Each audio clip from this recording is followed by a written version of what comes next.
Today is a special day for me. It's my 34th anniversary of my first communion. And I'll never forget that day because it was such a special day for me. It was the first time I met Jesus in the Eucharist. And I'd also like you to try and remember your first day of communion or first communion.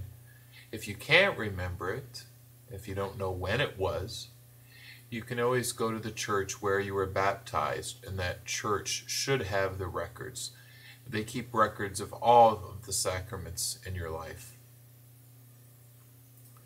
If by chance the church you were baptized in and the church you took your first communion in are different, well then church doctrine says that the church where you took your first communion has to send those records to the church where you were baptized. So they should have all of that information for you. Anyway, today I'm going to focus on one specific verse from the Gospel. It's where Jesus said, "Remain in me, and I will remain in you." Jesus was comparing himself to a vine and looking at us as branches of that vine. The vine itself absorbs all the water and nutrients from the earth, and that feeds all of the branches. If, however, one of those branches is cut off or falls off, then the branch can no longer receive the nutrients from the vine and eventually withers and dies. It's very much like how our relationship is with Jesus. We need to get that life force and that relationship with Jesus all the time.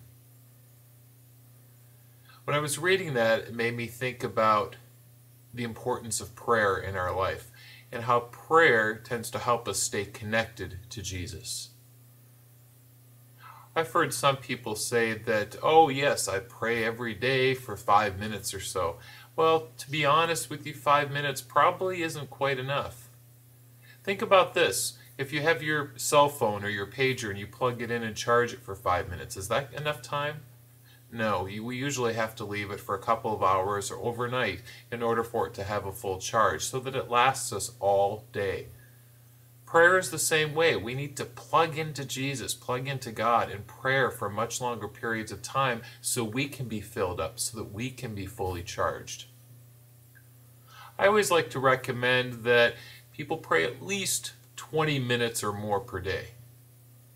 I know a lot of people think that 20 minutes is too much time, and they say, what am I going to talk to Jesus about during that 20 minutes? Well, I have a suggestion for you. In my vlog, I show people how to pray using the TAPS system, T-A-P-S. T means giving thanks. A means asking God for help or for favors. And P means giving God praise for everything that is wonderful. And S stands for being sorry or repenting things that you've done wrong and asking God for forgiveness. Remember, thanking God for all of those things, that's the T. The A, asking God, please help so-and-so or help my brother find a job. Help my sick aunt who's in the hospital. Dear God, help us bring world peace. The P stands for praising God for all of the wonderful things and beautiful gifts that He has given us and the things that He gives you in everyday life, like patience. And then we move on to S. Again, S stands for being sorry for all the things that you've done during the day, maybe lying or losing patience with somebody, and asking God for forgiveness. If you use that TAPS system, I'm pretty confident that that 20 minutes is going to just fly by.